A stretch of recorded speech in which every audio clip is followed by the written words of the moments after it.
management team and team for the agencies. Our permanent secretary, Ms. Andre Ali, our commissioner of police, Mr. Clifton Hicken, our director of prisons, Mr. Elliott, our chief of the fire service, Mr. Gregory Wickham, our director of the Customs Anti-Narcotics Unit, Mr. James Singh, Mr. Raymond Cummins, the head of our General Register Office, and to my right, Mr. Daniel Griffith, far right, dealing with trafficking in persons and smuggling issues. Our head of our immigration services, our moderator today, Ms. Gonzalez, my personal assistant, Ms. Tiwari, and just, of course, again, Mr. Andre Ali for being the permanent secretary. As Minister of Home Affairs,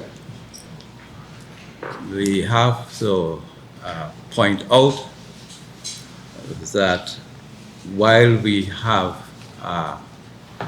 are still on the manifesto promises of less crime and safer communities, we have had in 2023 particular incidents and issues which have roiled the public consciousness, which are still bringing great concern as to the question of the overall question of crime, violence, and security, even while we have to admit, seemingly vicariously, that we have reduced overall serious crime by 17% in 2023.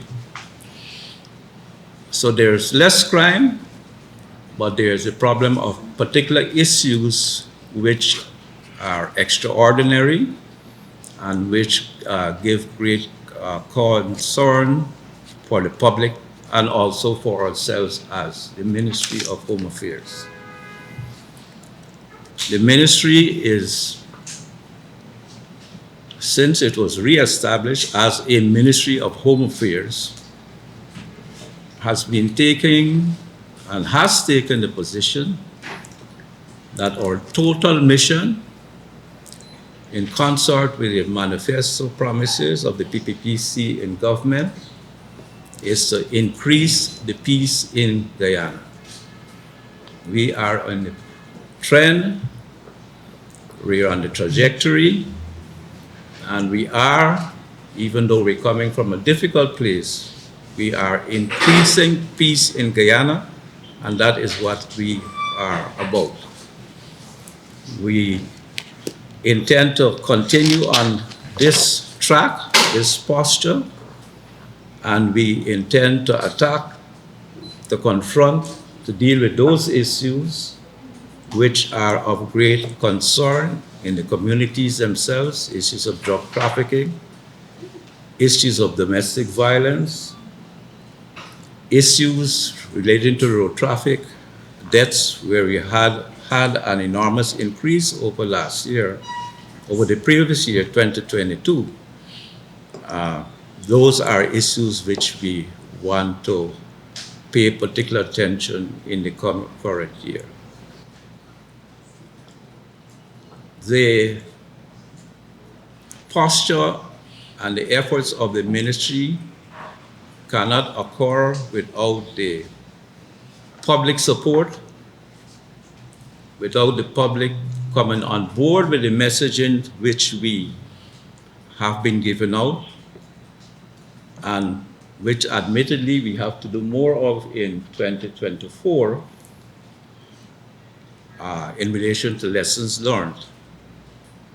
But it also has to come along with total support, not only from the private sector, individual citizens, but also from all sectors of our society to bring our situation under reasonable control and the reduction of risks and dealing with risk awareness and interfacing with issues, intercepting situations, and mitigating problems which may occur and which indeed are occurring.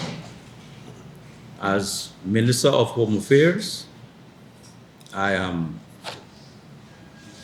satisfied to the extent that we have had a reduction in crime. I am, of course, noting the challenges we have in the growth of our economy, resulting perhaps and coming out too of COVID. We have complete opening where we have had situations with respect to less accidents, I think, totally on the road, but more deaths, and particularly related to young people, that cohort which we speak of, which is the cohort which will provide the best benefits going forward in terms of our economic development.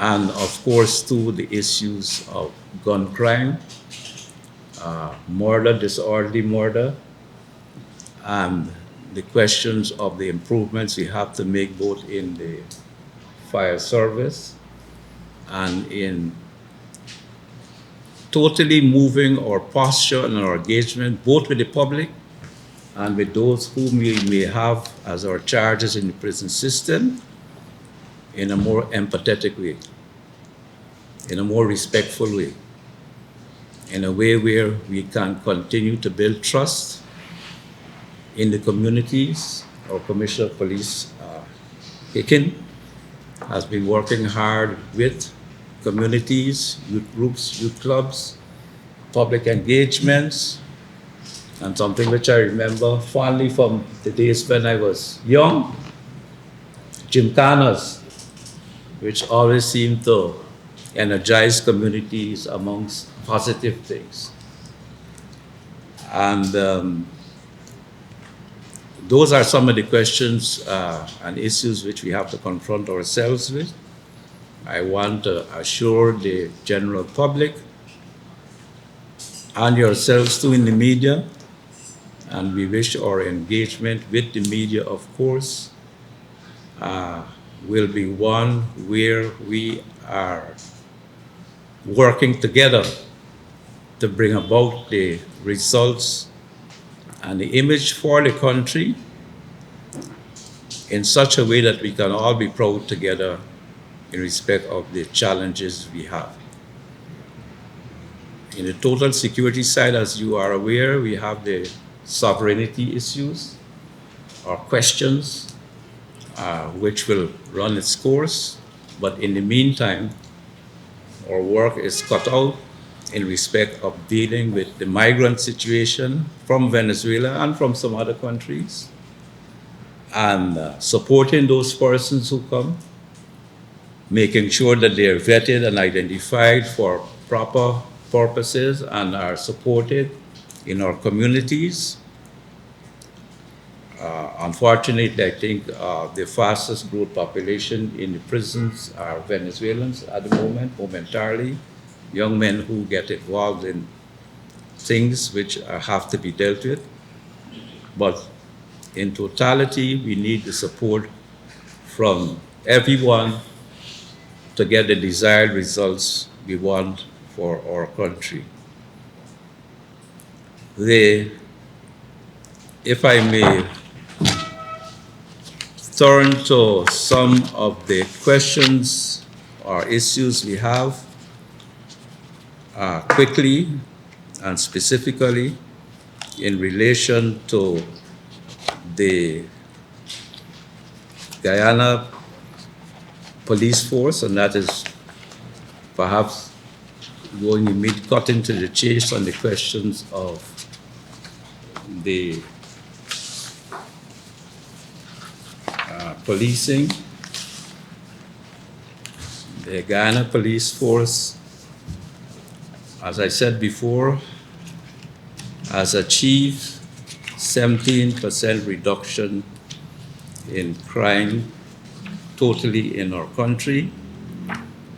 The particular issues we've had is the problem, and that is related to the fires at Madia, the highly unfortunate and disastrous situation at the dormitory at Madia, and the questions totally in relation to gun crimes. We have seen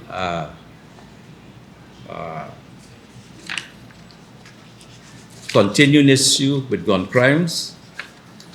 The police force has seen, and the Customs Anti-Narcotics Agency has also been in the fight of reducing the availability of guns, the use of guns.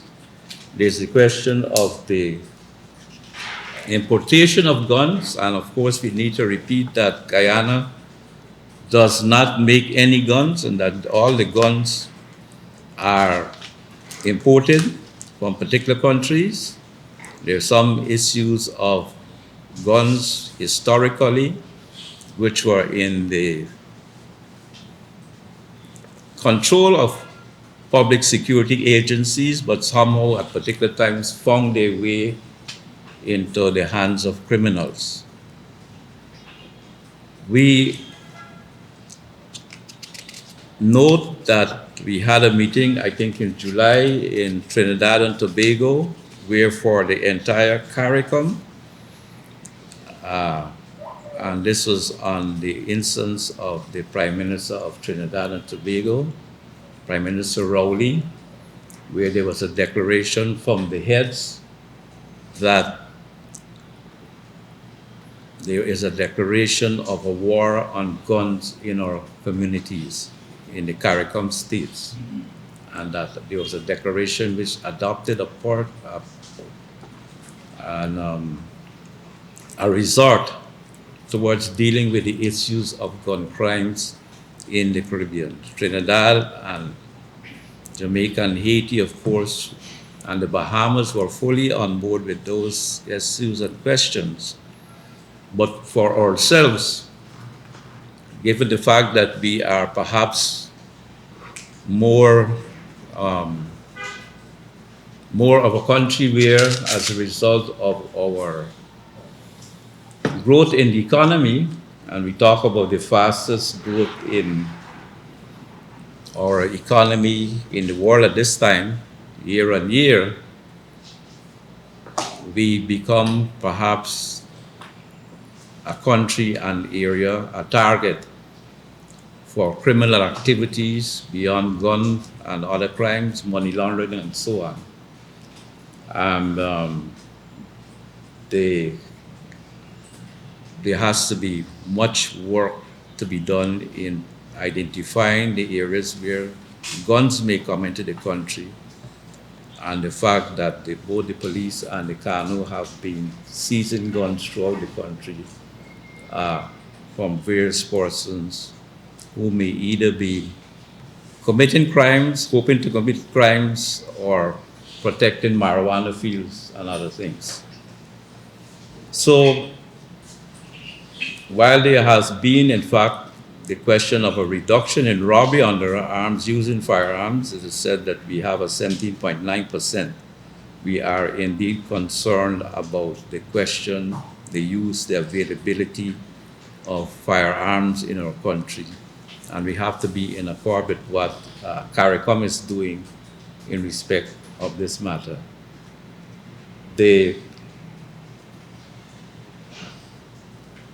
I'm reminded here that we have an increase in murders totally in our country over the year, that those murders are indeed disorderly murders. It seems as though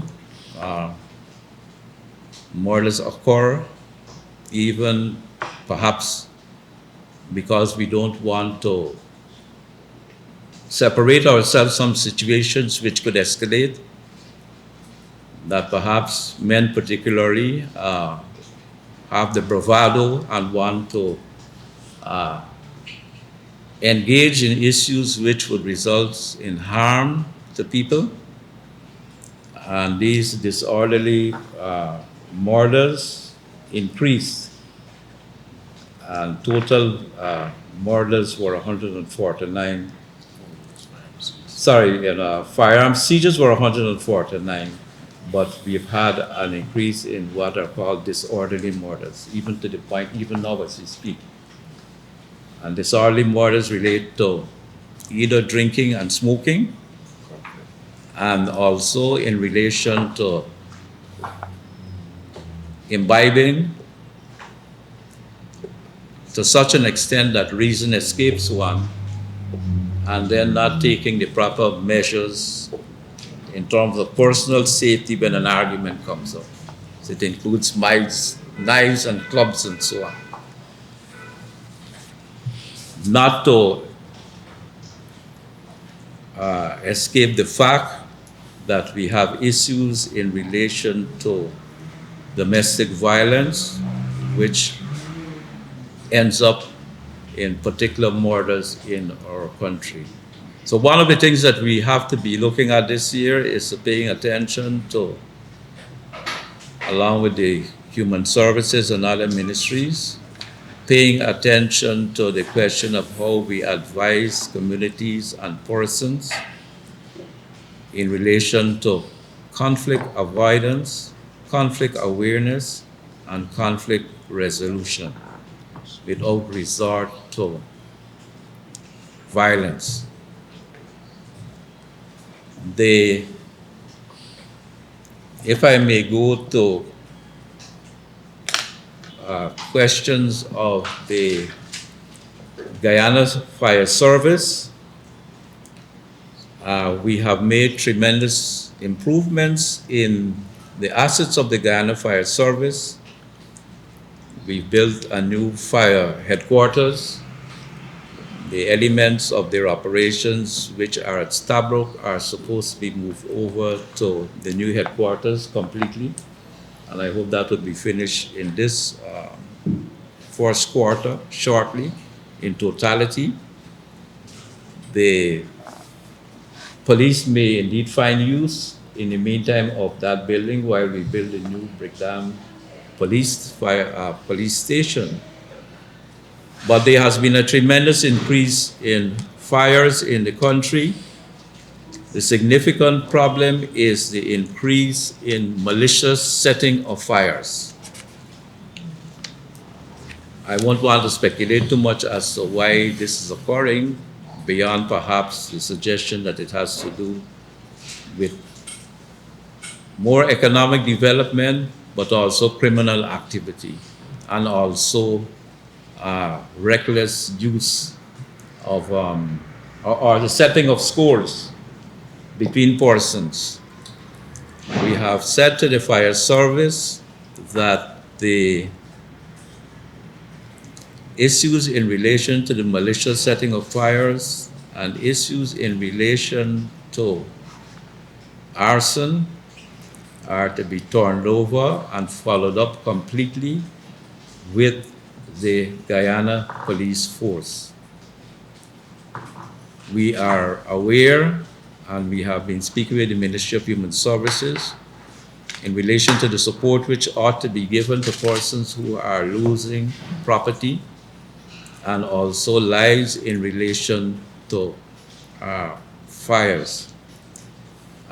We have to support the persons who remain behind, who will have losses, who will have injuries, and we have to work to reduce, by way of public messaging, issues in relation to the use of fire extinguishers, fire safety and awareness, smoke and fire detectors, and also on the question of the use of fireballs. These are things which ought to be that the fire service is already working on in relation to bringing greater public awareness. Duty in fact removed on fire extinguishers and smoke detectors. Yes, there, in fact, in the new budget, there has been a removal of VAT on extinguishers Duty. and duty, VAT and duty on fire extinguishers smoke alarms. and smoke alarms. Every home should have a smoke alarm. We need to remember that most of our houses are wooden or half wooden, and that we have, in many instances, electrical reticulation that is old. Over 50 years, you're supposed to rewire it, or if you're overloading it with new implementation, new equipment, you're supposed to upgrade it. The one thing I think which we're noting, one is that unfortunately, even the media is picking up on a cliche that the fire trucks are coming without water, which upsets us greatly. And I hope that the fire chief and his people continue to be upset about it. They always go with water. There's a limited amount of water which they could carry in the trucks, 300, 400 odd gallons at a time. Few minutes. Those will go pretty quickly. There's a question of our expanding the footprint by building new fire stations over the country. We're looking at issues related to Parika, Breeden Hoop. We've built new fire stations at Ogle, a new one, replace Wales. Wales. We're looking at a new one up on the highway going towards the airport. We bought new fire assets, aerodrome firefighting assets. We put those in place. We put in a skylift. We have a new boat, which is upgraded and ready. But there are two things which we have to pay attention to. One is that given the time and distance that a call has to respond to, a unit has to respond to, the fact that in our buildings now we have a lot of fabric, blinds, plastic, sponge, and all of those things in homes, that if you don't get out of the home within 5 to 7 minutes, it's lost. Pure and simple. And that when the fire truck comes with what it has, usually it can only prevent the spread of the fire. And which is why we are emphasizing the question of greater awareness, greater safety, and of course, the smoke detectors. We got one here. And if you buy them, make sure you have extra batteries. And also endeavor to get fireballs, if not a fire extinguisher. And unfortunately, it appears as though we have a penchant now where in the villages people used to form a bucket brigade to help out the fire. But unfortunately, they're picking up this cell phone and they're videoing and they're saying the fire truck is coming without water. The water may have already been exhausted. And so we have to have a more responsible approach to the issue. And we also have to have a more engagement at the local level to help. In the new budget, we are looking at bringing in units and to expand what the volunteer fire service. We have had some volunteers already trained and in Letem and Madhya, Mabaruma, but this Wakanam, the service will be expanded. But there's still a requirement for having equipment in good and ready condition. There's a requirement, even though we put in 75 or more new hydrants around the country, that it is pressurized quickly enough to supplement the water that the fire asset may bring with it. And also the question of the proper identifications of open sources in place to make up water and to respond to the questions of fire safety in totality. They, so there will be a great expansion on the question of fires in terms of assets and the provisioning. But again, we're still having deaths. I think we've had 3 for the year, 2 for the year already. And the 2 fires which we had yesterday or day before yesterday were related to open fires or cooking stoves left unattended. And we still have the question of children playing with matches and lighters. And now again, the errant ganja smoker who leaves his stuff around and results in a fire.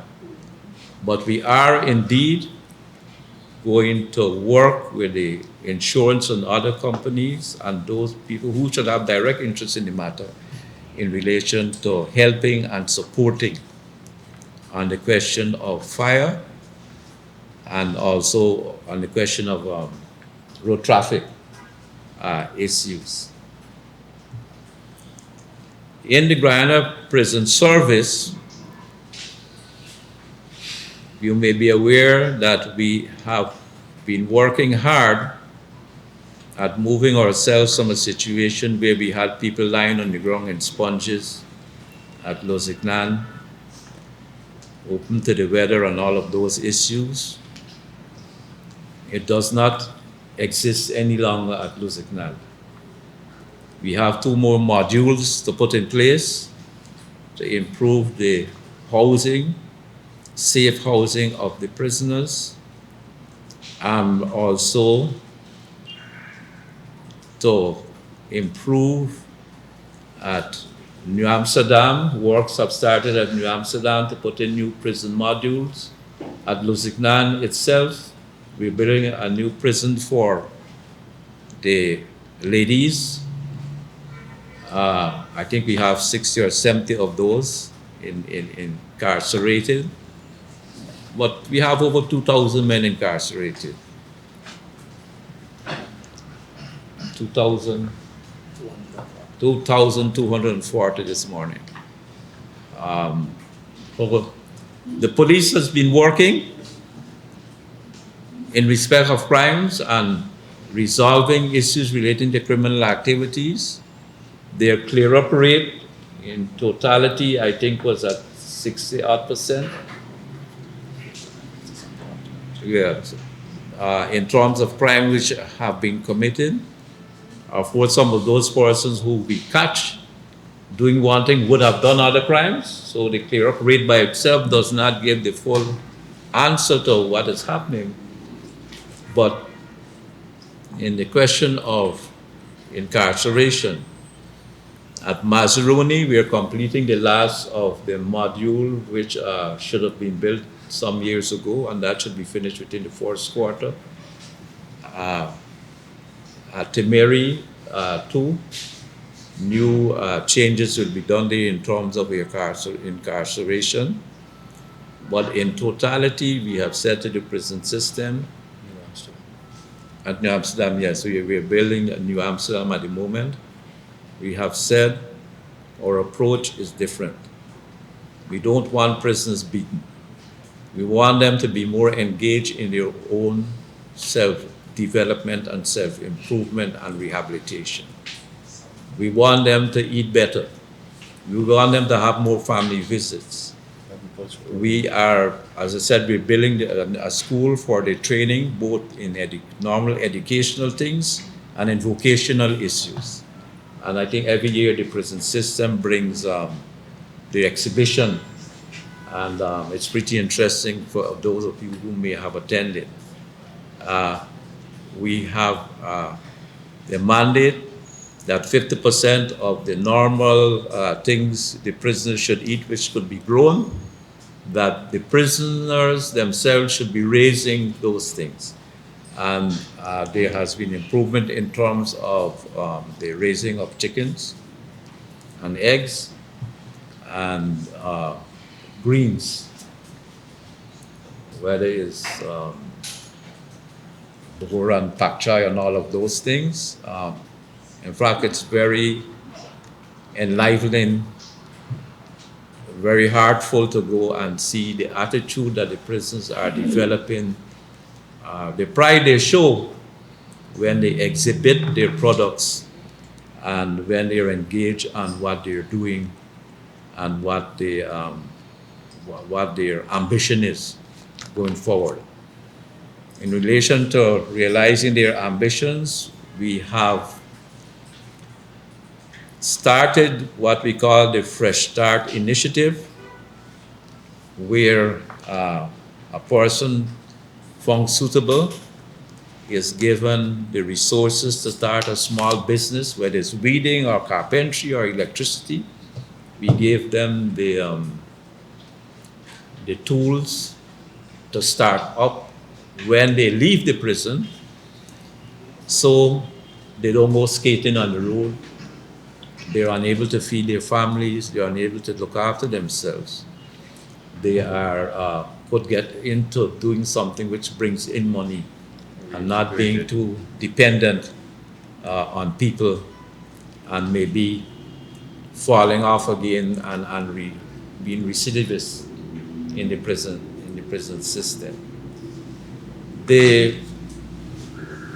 So that's great and much work to be done there, and we're very encouraged, and we want to expand significantly that approach in this new year.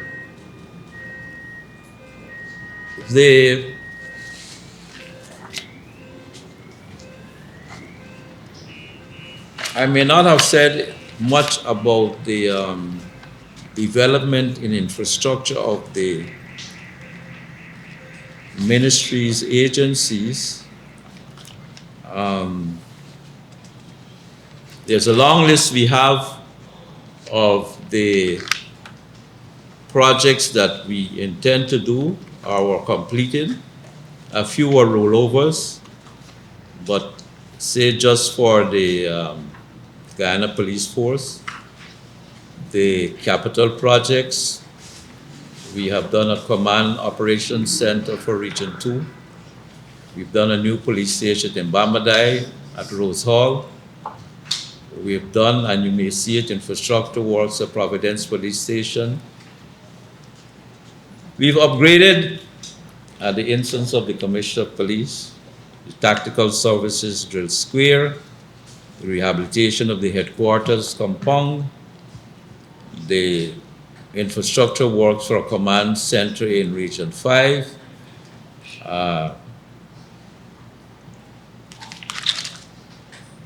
and we're looking at construction of command center operations in 5 and 6. 3 is completed, and 6, Barometer Police Station, which is very needed, a construction of a police station at Tushen, a reconstruction at Etteringbang and at Karasabai. Many more of those, the corporate communication building, the police academy, and if I might digress on the police academy and training of policemen, very close to the heart of Commissioner Hicken. I know that the President himself may have spoken about policemen who are PhDs and masters and bachelors, the number of those, but the question remains and of the approach we're taking and working at in relation to educating our police force, continuous training, the question of contemporary policing.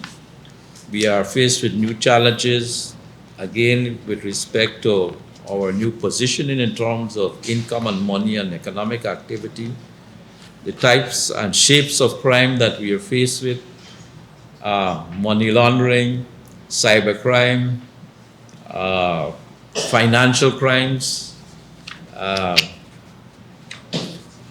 trafficking in persons, and all of those issues which have to be supported by the police. The type, quality, if you want to say it, to use that term, in relation to these new issues, or the type, it has expanded and the range of activity has expanded, and that has been impacted too by persons being attracted to Guyana now and coming through Guyana and perhaps seeing Guyana as fertile ground for certain nefarious activities.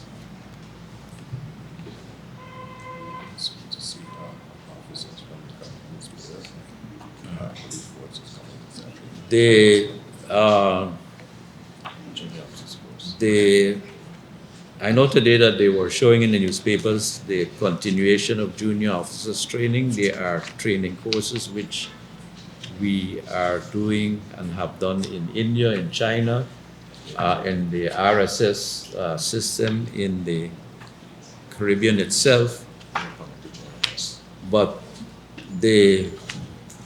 it's a wide-ranging level of knowledge and activity and expertise which is needed, and we can't do it all by ourselves. We have to have support from those who have that knowledge, training, and expertise, both regionally and internationally. The Customs Anti-Narcotics Unit, I'm happy to say that we are going to be building a new headquarters for them on home stretch. Their activity has still results, in fact, in a large number of persons being found with drugs, some of a new kind, Molly, and something called creepy.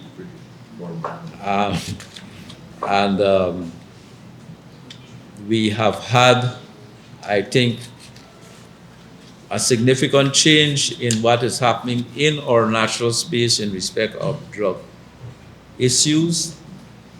Our activity in 2022 resulted in a number of seizures of aircraft and destruction of aircraft. I think 2 or 3 were destroyed, trying to escape from our people.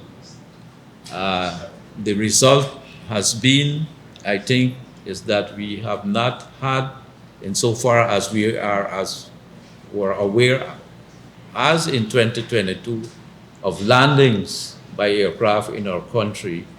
And for the while, mostly we think we have cleared the national territory of that activity, but we think that and we know that there are overflights going to neighboring countries. The fact that we have expanded both the police and the CANDU footprint and radius of operations into the interior and to these sites on regular checks, and the fact that we've broken up a few rings in terms of arrests and seizures of drugs has meant, I think, that there has been a reduction of the level of activity in the way in which it appeared in 2022 over 2023. But that struggle continues. We have a particular focus on breaking up drug groups in communities. We believe that the use of drugs and the gangs related to them pose risks to us. They have a devastating effect on the communities. There is a problem where it pushes burglary and crime in the communities, and it has a fairly large number of listless youths who have no interest in going to work and who are invested in using drugs and selling drugs and then behaving badly as a result of the use and as a result of the benefits of the income that they may get as a result of the use of drugs. The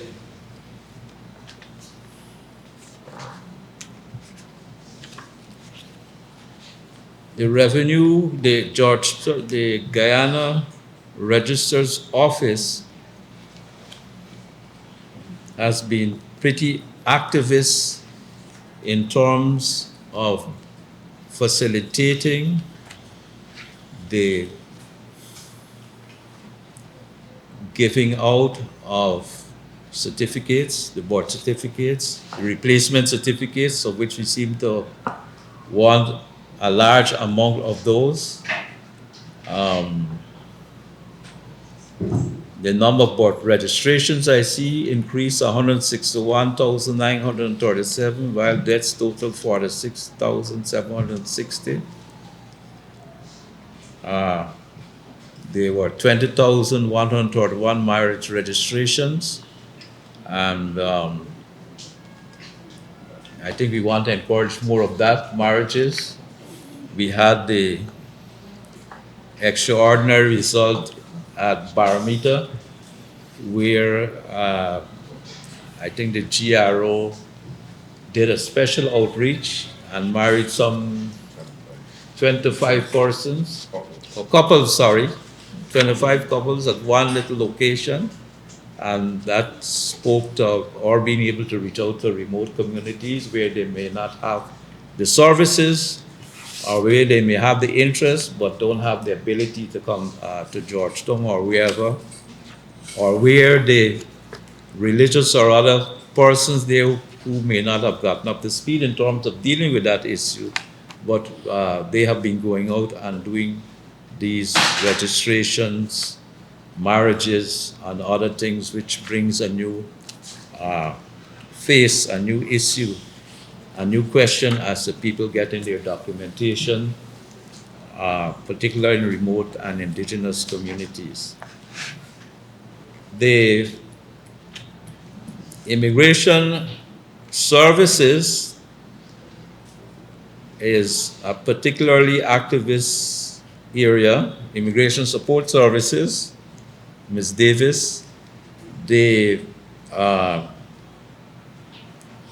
of course, there has now been a large number of persons who are wanting to become Guyanese by descent or by naturalization.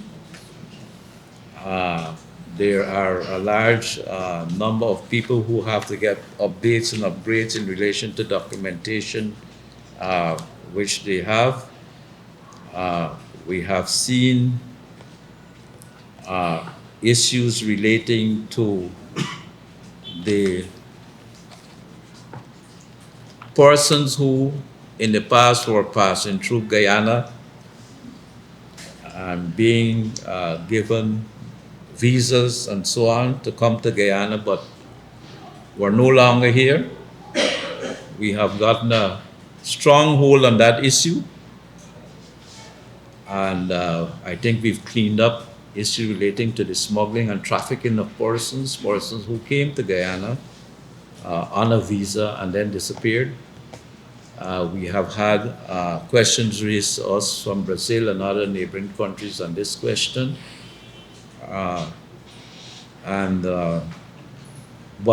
there's a significant amount of work being done in respect of people being naturalized or registered and so on in relation to the questions of the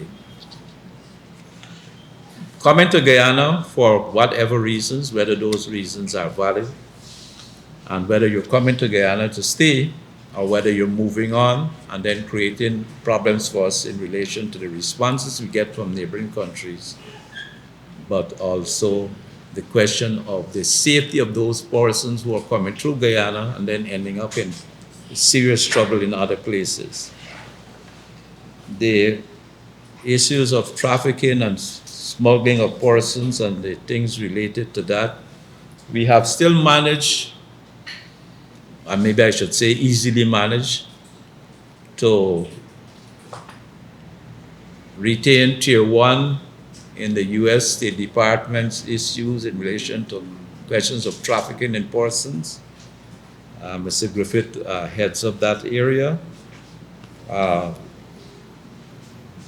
We continue to work and do the meetings with Human Services and with the group which works on those issues.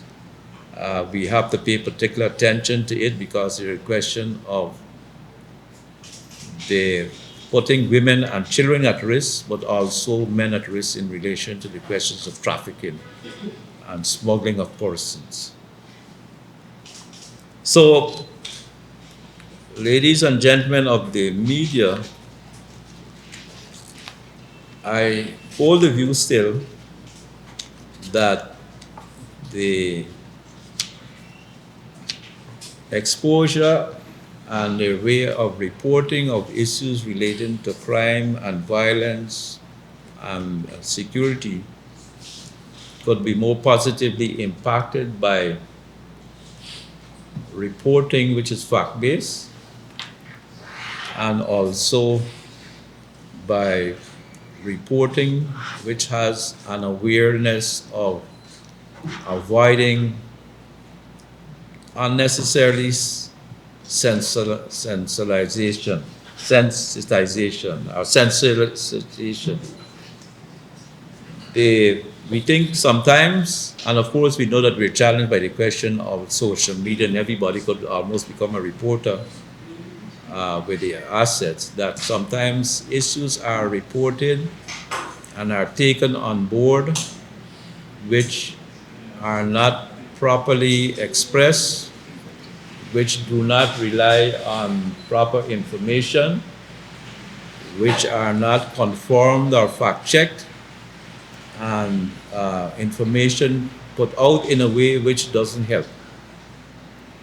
And I expect that yourselves being the main leaders, the leading lights in the media world in Guyana, that it would help if we find ways of sharing information and facts and reducing an approach and engagement which relies on perceived suspicion. We are not saying that our agencies are as yet as perfect as we want them to be, but we know that we have, at this present time, under the leadership in our agencies, we have a great effort that is being undertaken to make things better, to make Guyana safe, to increase the peace, to make us love each other as Guyanese. And I keep saying that for each and every one of us as Guyanese are more able, as a result of the way we are brought up, our relationships, our families, our experience of other religions and races and ethnicities and so on, that we are more skilled and ready than many other places in relation to coming together as a community, as a country. Or one Guyana that our President Irfan Ali speaks of. It will make us safer if we respect each other more, if we criticize or point out to each other through the media too, behavior, shortcomings, negative things which do not help us as a committee. We want to find ways with the media in which we could bring about a better situation in terms of quality of journalism, discussing the challenges that we have, pointing out how it relates to other jurisdictions, even in the Caribbean, pointing out to the deficit situation that we have come from, pointing out to and critiquing us where we have lapses in terms of police behavior, prison behavior, fire service. Improvements are being made, and there is a wide space for improvements to be made at all levels. But we are on that path, but we need the path, the space, the engagement, which allows us, together with you, to proactively make together the changes which are required. We've spoken to the police about the body cameras. I think they've gotten 140 or something body cameras, and more to come in the present budget. More breathalyzer testing equipment is here and is on the way. They are awaiting certification at the Bureau of Standards. The safe city situation is moving to a safe country situation where you have cameras at particular areas in the regions and police stations, and it's not, as some people are suggesting, that it's a Big Brother situation. I prefer to think it was more as a big system. Big system. And the professionalism we desire in our services relates not only to their training, their management, and how they conduct and comport themselves, but also as to how we are perceived by the public in a proper fashion, and by the media too, which is why we said each person can take their cell phone and take out the behavior of a policeman or a prison officer or whoever, whether they are terrorizing people, being mean to people, whether they are professional in their engagement, which is what we want, that they can report. There's something we're bringing in called Secure Eye, which will virtually give every person the ability, an app developed here at the ministry with the police, to report instances and incidents, but also to complement the services and the police to particular police stations, incidents which may be occurring and ongoing. We want to be more approached in a positive way, and we want to reduce the time and cost of services to the public, and we want to achieve, certainly in a large measure, even more, the Hickens number in crimes reduction, which we talked of. I had set it at 20 in 2021, I think. We achieved 20 in 2021 and 2022. In 2023, as said, the reduction in serious crime was 17. We're hoping we've established it again at 20, a reduction in serious crime, hopefully better. But it wants energetic action and good supervision and critique. We have the situation in traffic. We've had an alarming increase in road traffic deaths. We have been given, and we have to give out again, helmets to motorcyclists. We have gotten just now a large number of clamps, which we're saying the police must clamp vehicles and deal with people who are speeding. E-ticketing, digital ticketing will come on board. And the ticket may arrive at your device, your SMS, or at home or somewhere before you get there for traffic violations. There was a large increase in the number of tickets issued recently and persons charged. We don't necessarily want to charge more and more people.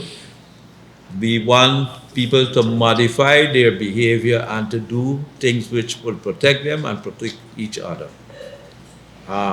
We don't want policemen assaulted beaten on the roads, run over and killed by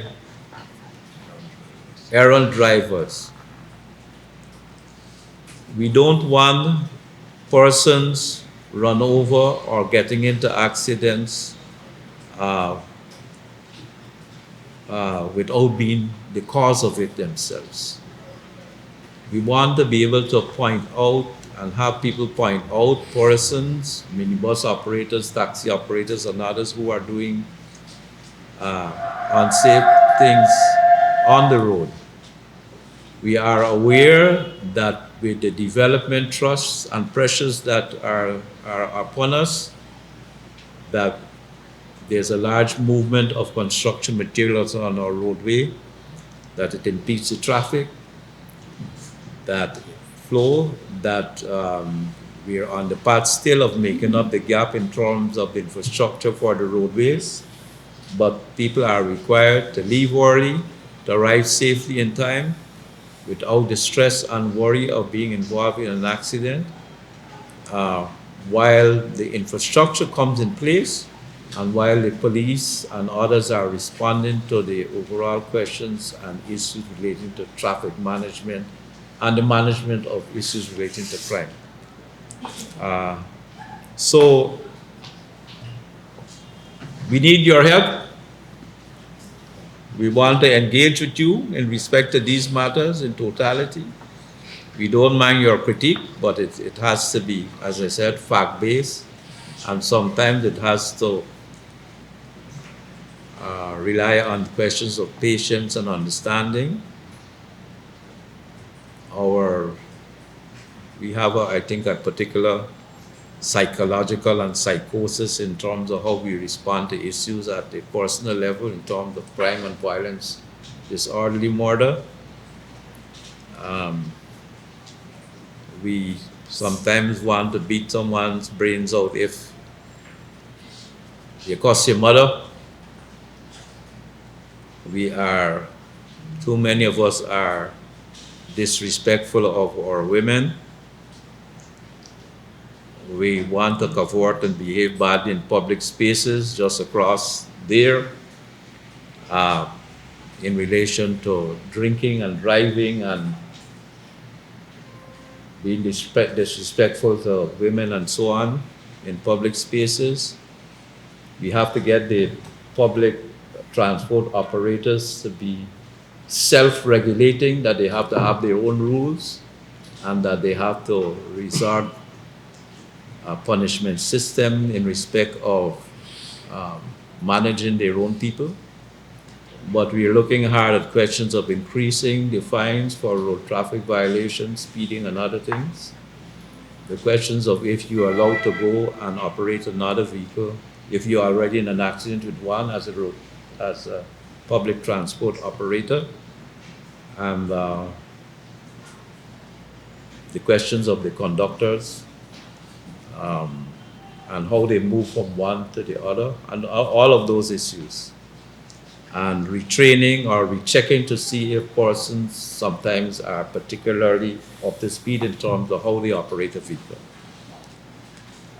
There were some aspects of things which were already in the law in relation to a point system, which we'll have to activate to help to make improvements.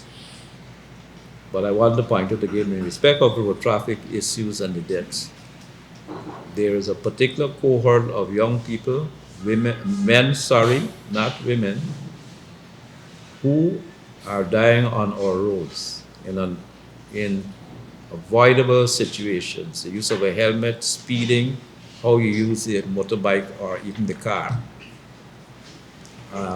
Those persons at their ages are the ones who can give most to our country in terms of their future endeavors, ambitions, and efforts. And we have to work with those in our information management outreaches to make an improvement in that situation. But that said, ladies and gentlemen, is an introduction to our situation for last year. and I am open to your questioning for a bit.